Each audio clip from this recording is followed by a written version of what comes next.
Selamat berjumpa dengan saya, Ibu Susan Wiryadinata. Biasa saya juga dipanggil Ibu Susi ya. Hari ini saya akan memberikan tutor bagaimana memimpin pelajaran Alkitab. Nah, saya terbeban karena ada banyak orang yang sudah lama di gereja, sudah menjadi pemimpin, tetapi mereka belum berani menjadi pemimpin pelajaran Alkitab atau menjadi guru sekolah minggu di kelas-kelas tunas muda, anak SMP, SMA, bahkan untuk pelajaran Alkitab orang dewasa atau kaum muda di umur berapa saja. Nah, setelah saudara mengikuti tutor ini, saya harap saudara siap, saudara berani memimpin pelajaran Alkitab. Karena sebetulnya kalau saudara tahu bagaimana caranya, mudah sekali. Ya, nah saudara-saudara, saya berikan langkah-langkahnya, saudara dapat mengikuti. Ya, bagaimana memimpin pelajaran Alkitab. Ini pelajaran yang pertama. Saudara bisa dengan cara waktu mempersiapkan dengan ini ya, dengan cara demikian. Nanti saya ambil slideshow-nya supaya ya. Nah, saudara dengan cara bado, capek, cakep, ape. Saudara belajar ini, saudara ingat ya, ba itu baca ayat-ayat yang akan dipelajari, do, kemudian saudara berdoa, mohon pimpinan Roh Kudus, capek, cari pesan intinya, cakep, cari kebenaran-kebenarannya, lalu ape, aplikasinya, bagaimana pesan itu diterapkan dalam kehidupan sehari-hari, dan P, penerapan. Bagaimana melaksanakan di tempat di mana saudara memimpin pelajaran Alkitab itu ya. Nah, saudara, pertama kali ini kita akan belajar ayat-ayat yang sederhana mengenai Maria dan Marta dari Lukas 10 ayat 38 sampai 42. Kalau saudara ada Alkitab silakan mengikuti, saya bacakan ya. Maria dan Marta. Ini salah buka. Ketika Yesus dan murid-muridnya dalam perjalanan, tibalah ia di sebuah kampung.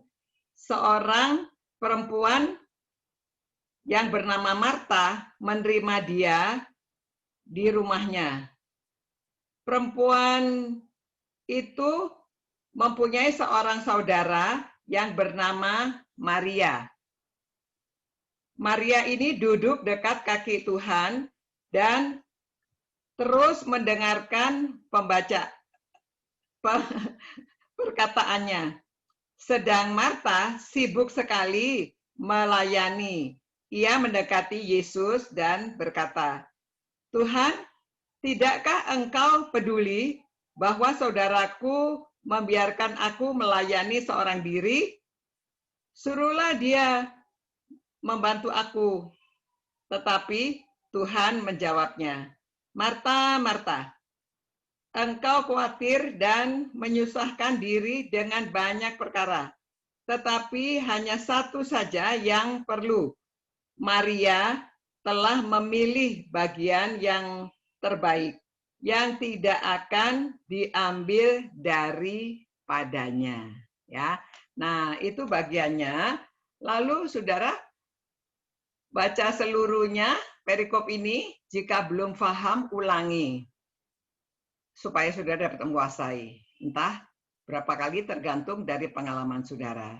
Ya, kemudian berdoalah, minta, karena kita mau menyampaikan firman Tuhan, kita minta Roh Kudus yang memimpin supaya dia sendiri yang berbicara.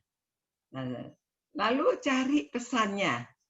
Apa pesannya? dari semua perikop yang kita pelajari, pasti ada salah satu ayat sebagai intinya, inti pesan dari semua ayat-ayat itu. Nah, jadi pesan intinya kalau saudara tidak bisa menemukan harus dibaca lagi. Yang mana? Ya, kalau belum ketemu, entah setiap perikop itu kesulitannya berbeda-beda. Dan ini yang sederhana, jadi mungkin saudara baca 1-2 kali, saudara bisa mendapatkan, atau bahkan 3 kali. Jadi ternyata ayat 42, bahwa mendengarkan pengajaran lebih penting daripada hal-hal lahiriah, hal-hal makan dan minum. Nah, lalu saudara, apa kebenarannya? Ini saudara kan sedang mempersiapkan. Jadi saudara harus tahu sebelum saudara menyampaikan kepada pelajaran ini kepada mereka ya. Jadi kebenarannya apa? Bahwa ada dua sifat yang berbeda di dalam perikop ini, di dalam ayat-ayat itu. Yang satu suka pengetahuan, suka belajar. Dan yang satu suka bersosial, beramah tamah, ya, menjamu. Nah, lalu ada lagi kebenarannya bahwa mendapat pengetahuan rohani, mendengarkan pesan-pesan Tuhan lebih penting daripada hal makan dan minum. Berikutnya, karena pelajaran dari Tuhan dapat menjadi bekal kehidupan, membawa kekekalan. Sedangkan makan minum hanya untuk kebutuhan sementara saja. Nah, itu kebenaran yang kita dapatkan dari pelajaran ayat-ayat tadi ya. Kemudian A, aplikasinya bagaimana? Jadi pesan yang dapat diaplikasikan dalam kehidupan. Biasa di persekutuan atau di gereja, pada waktu ada KKR, ada seminar, sesudah itu kita beramah tamah. Namun kadang-kadang bagaimana pembagian tugasnya? Karena sering orang-orang itu alasannya sibuk mengurusi makanan, lalu mereka tidak ikut seminar, mereka tidak ikut PA, mereka tidak ikut KKR. Nah, kalau demikian kan salah.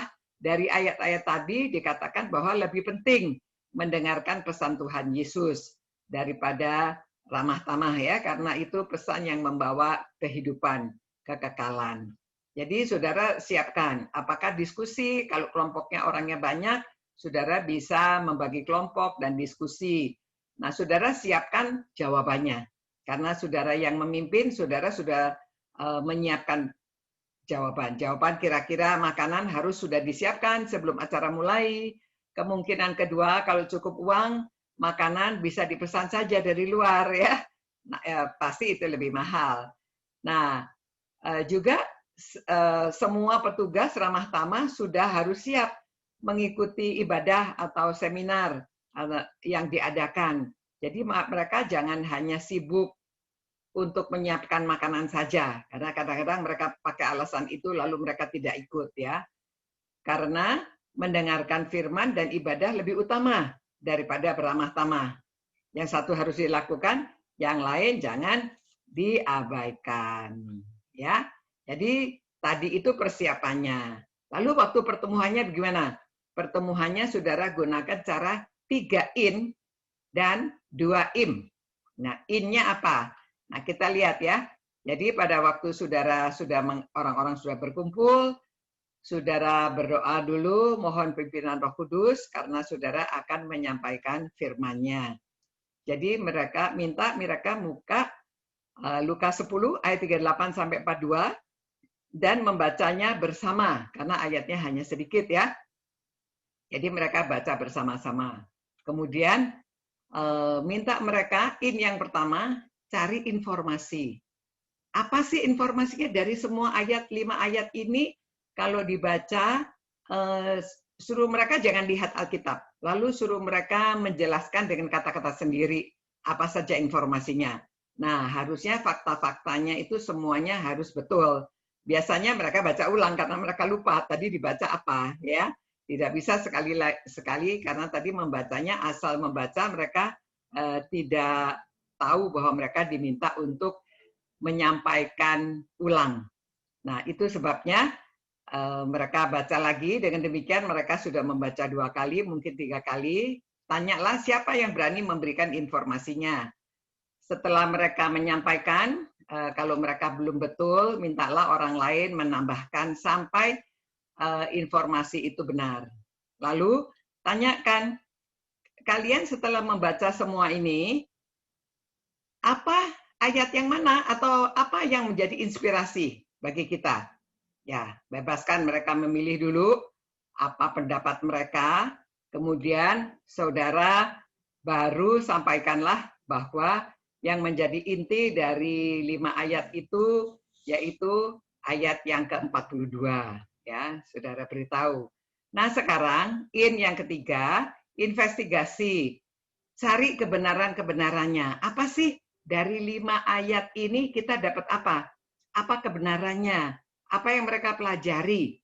Ya, penting. Kan ini belajar. Jadi pelajaran Alkitab. Jadi supaya tahu pesannya apa di dalam Alkitab ini. Kebenaran-kebenaran yang diberikan apa. Jadi waktu mereka menginvestigasi, baru akhirnya Anda beritahukan apa yang saudara sudah peroleh tadi dalam persiapan. Ya, ada berapa poin tadi ya, bahwa orang itu ada 2 sifat yang berbeda, satu suka bersosial, yang lain suka mendengarkan pesan-pesan Tuhan. Kemudian bahwa Tuhan Yesus mengatakan yang lebih utama yaitu mendengarkan pesan Tuhan, karena itu membawa kehidupan. Nah, saudara sampaikan tadi yang saudara sudah siapkan. Itu sebabnya perlu persiapan yang matang, baru saudara memimpin, ya. Karena ini firman Tuhan, jadi bukan main-main. Jangan disepelekan, walaupun ini sederhana, tetapi harus disiapkan dengan baik. Nah, yang kedua, yaitu implikasinya apa? Pertama, implikasi. Secara umum, apa yang terjadi di dalam organisasi atau di gereja persekutuan. Nah, ini secara umum di mana saja ya implikasi. Jadi panitia konsumsi kadang-kadang tidak mengikuti ibadah, hanya sibuk menyiapkan konsumsi. Biasanya demikian, ya. Mereka tidak ikut KKR, tidak ikut, mereka sibuk urusan dapur terus. Nah, ini tidak benar. Jadi dari kita tidak menegur, tetapi itulah yang dikatakan ayatnya. Kemudian yang berikutnya, kedua, implementasinya. Bagaimana kita mengimplementasikannya. Jadi implementasi itu yaitu dicocokkan dengan keadaan setempat, ya, di mana saudara memimpin, bagaimana keadaan di sana. Siapa tahu kalau mereka sudah benar, ya sudah, karena ini implementasi, bagaimana diimplementasikan di dalam tempat kita mengajar, ya. Lalu memberitahu mereka kalau seandainya orangnya banyak, boleh bagi kelompok supaya orang-orang itu ada kesempatan mendiskusikan. Oh, ini apa ya? Harusnya bagaimana? Nanti mereka keluarlah pendapat-pendapat. Nah, setelah mereka kelompok masing-masing memberi laporan apa yang mereka hasilkan dari diskusi, saudara tampung, kemudian saudara sampaikan poin-poin yang sudah saudara siapkan, yang mereka juga sudah usulkan, ya, agar mereka tidak kehilangan unsur pertama dalam menerapkan firman Tuhan. Nah, saudara sederhanakan ya, saudara dapat melakukan ini, saudara dapat mengajar secara demikian. Karena sebetulnya ini sederhana, namun kan saudara berdoa minta Roh Kudus yang memimpin, lalu saudara sendiri juga sudah siap. Itu sebabnya persiapan penting sekali. Setelah saudara siap, saudara sampaikan, pasti Roh Kudus yang bekerja dan orang-orang yang hadir diberkati. Ya, saudara sendiri juga diberkati. Demikian pelajaran yang pertama. Nanti lain kali berikutnya saya akan berikan pelajaran yang kedua. Itu sebabnya saudara boleh like and subscribe.